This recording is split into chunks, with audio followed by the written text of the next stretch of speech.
உனக்கு அறிவில்லை தானே? அமைச்சர்களா பைத்தியங்களான்னு தெரியல.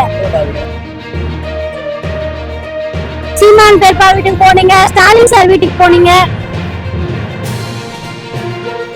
படிக்க வைக்கிறேன், பசங்களுக்கு ஹெல்ப் பண்றேன் அப்படின்னு சொல்லக்கூடிய மீடியா பர்சன்ஸும் சரி, இன்ஃப்ளூயன்சர்ஸும் சரி, இப்ப எங்க போனீங்க? டெல்லியில அவ்வளவு பெரிய போராட்டம் நடக்குது, நீங்க எல்லாம் ஏன் வாய் திறக்க மாட்டீங்க? நீங்க சொல்றீங்களா, சூர்யா சார் சொல்றீங்கல்ல, இவ்வளவு பேரை படிக்க வச்சோம், நீங்க இத்தனை டாக்டர்ஸை உருவாக்கி இருக்கோம் சொல்றீங்கல்ல, ஏன் நீங்க ஒரு சின்ன ட்வீட் கூட ஏன் போட மாட்டீங்க?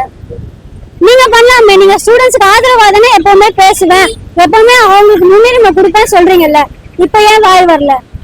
எந்த மீடியா பர்சனும் வாய் திறக்கல.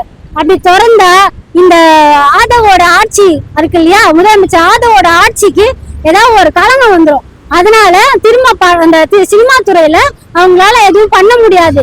அந்த ரீசன்னால இவங்க எல்லாரையும் வாய் மூடிட்டு இருக்காங்களான்னு எனக்கு ஒரு பெரிய டவுட் வருது.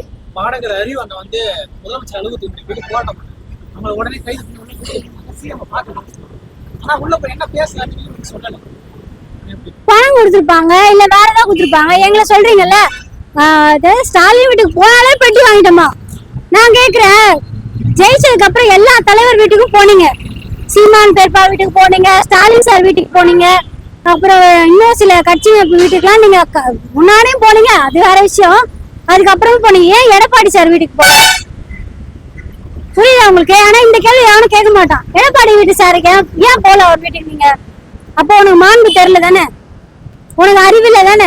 அவரும் ஒரு கட்சி தலைவர் தானே? அப்போ உனக்கு என்ன தனிப்பட்ட வெறுப்பு இல்லாத அரசியல் பண்ணுவேன்னு சொல்லிட்டு தானே நீ பதவி எடுத்த? அப்போ அந்த அவரை நீ புறக்கணிக்கிறேன்னா அப்ப உனக்கு என்ன இருக்கு? உங்களுக்குள்ள காண்ட வச்சுங்க சுத்துறடி. அமைச்சர்களா பைத்தியங்களான்னு தெரியல. தயவு செஞ்சு அமைச்சர்களா நடந்துக்க சொல்லுங்க. அவங்களோட பதவிக்கான மரியாதை கிடைக்கணும்னா அவங்க அந்த மரியாதைக்கு ஈக்குவல் நடந்துக்கணும். அப்பதான் அந்த மரியாதை கிடைக்கும்.